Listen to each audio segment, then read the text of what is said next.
It's okay. So today we will discuss about the cell cycle.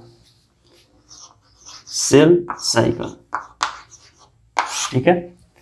Cell cycle क्या होता है, इसको समझने के लिए थोड़ा सा हम एक एग्जांपल लेते हैं ह्यूमन लाइफ साइकिल का, ठीक है। इसके बाद हम सेल साइकिल समझेंगे, सेल को डिफाइन करेंगे, सेल साइकिल को डिफाइन करेंगे। तो अगर ह्यूमन लाइफ की बात करें तो स्टार्ट कहाँ से होता है, एक चाइल्ड से, यानी एक बेबी बॉर्न, ठीक है, बेबी से कह सकते हैं, ठीक है। यहाँ से स्टार्ट हो रहा है, ठीक है। यहाँ से एक इसका चाइल्डहुड आएगा, थोड़ा सा बड़ा होगा, चाइल्डहुड, ठीक है, स्टेज। इसके बाद क्या स्टेज आएगा, एडल्ट स्टेज, ठीक है। इसके बाद ओल्ड हो जाएगा ये, ठीक है। उसके बाद ये डेड कर जाएगा, ठीक है। अब इस पूरे स्टेज में कुछ इवेंट्स होते हैं, जैसे बेबी से चाइल्ड बनने में कुछ इवेंट्स क्या हुए, उसके जो है वो सीखता है कुछ है, ठीक है। उसका जो आर्गन है वो डेवलप करता है, बोलना सीखता है, चलना सीखता है। इसके पहले क्या होता है, इसमें इवेंट्स है, बेबी में क्या होता है, चुपचाप सोया रहता है, ठीक है। ये कॉन्शियसनेस नहीं होता है, ठीक है। धीरे धीरे कॉन्शियसनेस हो रहा है, जैसे जैसे ये चाइल्डहुड में आ रहा है। यहाँ से ये आएगा, चलना सीखेगा, बोलना सीखेगा, ठीक है, खाना सीखेगा। यानी यहाँ से इवेंट जो हो रहा है वो चलने का, बोलने का, खाने का, ठीक है। इसका क्या हो रहा है, यहाँ पे एजुकेशन लेगा,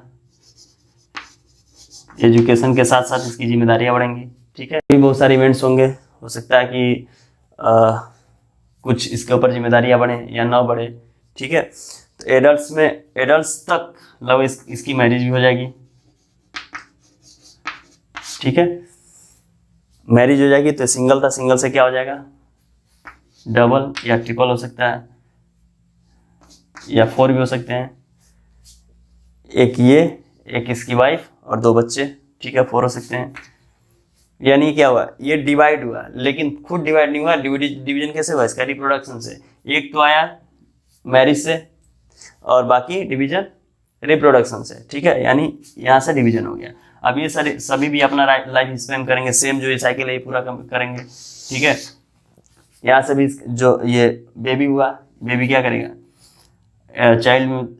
चाइल्डहुड इसका होगा, उसके बाद एडल्ट होगा, फिर ओल्ड होगा, फिर ये खत्म होगा। ये भी अपना एक डिवीजन करेगा, इसकी भी शादी होगी, इसके भी बच्चे होंगे, वो भी क्या करेगा, अपनी एक लाइफ साइकिल बनाएगा। तो क्या हो रहा है, ये पॉपुलेशन इंक्रीज हो रहा है, एक पॉपुलेशन बन रहा है। उस पॉपुलेशन में जितने ऑर्गेनिज्म, जितने इंडिविजुअल्स हैं, सभी एक अपना साइकिल कंप्लीट कर रहे हैं, ठीक है। सेम यही कंसेप्ट होता है सेल साइकिल में, ठीक है। तो सेल भी, अब देखिए यहाँ पॉपुलेशन इंक्रीज हो रहा है, सेल भी डिवाइड होंगे, सेल का भी पॉपुलेशन इंक्रीज होगा। तो क्या होता है, उससे ग्रोथ एंड डेवलपमेंट होता है बॉडी का। जिस ऑर्गेनिज्म में डिवीजन होता है, सेल डिवीजन, उसमें ग्रोथ एंड डेवलपमेंट होता है डिवीजन से, ठीक है। तो यही जो इवेंट्स हैं इस लाइफ साइकिल में, वही इवेंट्स जो होंगे सेल साइकिल में होंगे। सेम टू सेम इवेंट्स नहीं होंगे, इसी तरह से होंगे, इसी टाइप के होंगे, ठीक है। तो हम देखते हैं सेल साइकिल। सेल साइकिल को डिफाइन कैसे किया जा सकता है, a series of event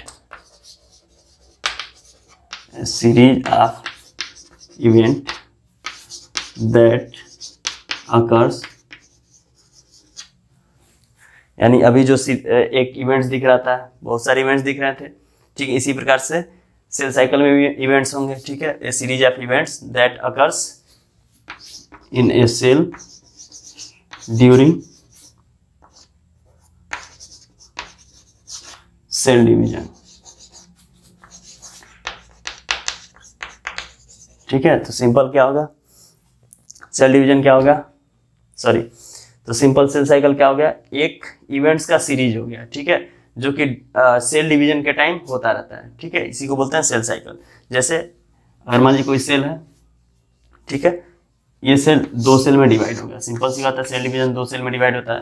तो इस 2 सेल में डिवाइड होने में क्या क्या इवेंट्स हो सकते हैं। पहले बात है, इसका जो न्यूक्लियस है, इसमें जो जेनेटिक मटेरियल्स है, वो 2 भाग में डिवाइड होगा, जिसको हम माइटोटिक फेज बोलते हैं। माइटोसिस डिवीजन होगा तभी तो ये डिवाइड होगा, न्यूक्लियस, ठीक है। उसके बाद ये दोनों अलग अलग साइटोप्लाज्म अलग अलग हो रहे हैं, यानी इसका जो साइटोप्लाज्म है वो भी डिवाइड हो रहा है, उसको बोलते हैं साइटोकाइनेसिस, ठीक है। साइटोकाइनेसिस हो गया, माइटोसिस हुआ, न्यूक्लियस डिवाइड हुआ, उसका साइटोकाइनेसिस होगा, दोनों साइटोप्लाज्म डिवाइड हो जाएंगे और ये अलग अलग हो जाएगा, ठीक है। अब इस माइटोटिक डिवीजन के पहले भी कुछ इवेंट्स हैं, यानी यहाँ से जो जेनेटिक मटेरियल है वो डबल होंगे तभी तो यहाँ पे, जैसे एक एग्जांपल लीजिए, अगर मान लीजिए 46 क्रोमोसोम्स है ह्यूमन का कोई सेल है, तो यहाँ भी 46 क्रोमोसोम्स होते हैं और यहाँ भी 46 क्रोमोसोम्स होते हैं, तो ऐसे डिवाइड हुए तो यहाँ तो 23 होने चाहिए और यहाँ भी 23 होने चाहिए ना, क्योंकि 46 क्रोमोसोम डिवाइड हुआ 23 में। लेकिन ऐसा नहीं होता है, यहाँ भी 46 है, यहाँ भी 46 होगा, यहाँ भी 46 होगा। क्यों होता है? क्योंकि इस माइटोटिक्स डिवीजन से पहले भी कुछ इवेंट्स होते हैं। क्या होता है? इसका रेप्लिकेशन। रेप्लिकेशन में जो 46 क्रोमोसोम्स हैं वो 92 क्रोमेटिड्स में कन्वर्ट हो जाते हैं, ठीक है। और यहीं से जो डीएनए रेप्लिकेशन का इवेंट होता है ये भी एक फेज ही है, ठीक है। इसके पहले रेप्लिकेशन के लिए रेप्लिकेशन और डीएनए सिंथेसिस भी होता है, ठीक है।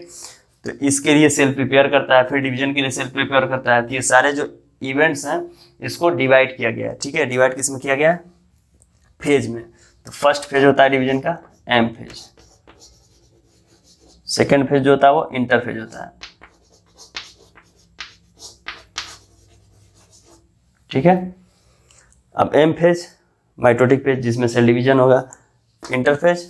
अब इसी को फर्दर डिवाइड किया गया है एस फेज में, G1 फेज, G2 फेज में, जिसका हम डिटेल सब देखेंगे। फिर किस फेज में कितना टाइम लगता है, ठीक है। कौन सा फेज मोर टाइम टेकिंग है, कौन सा फेज लेस टाइम टेकिंग है, ठीक है। कितने चेक पॉइंट्स होते हैं, क्या क्या इवेंट्स होते हैं, ये सारा डिटेल्स में देखते हैं, ठीक है।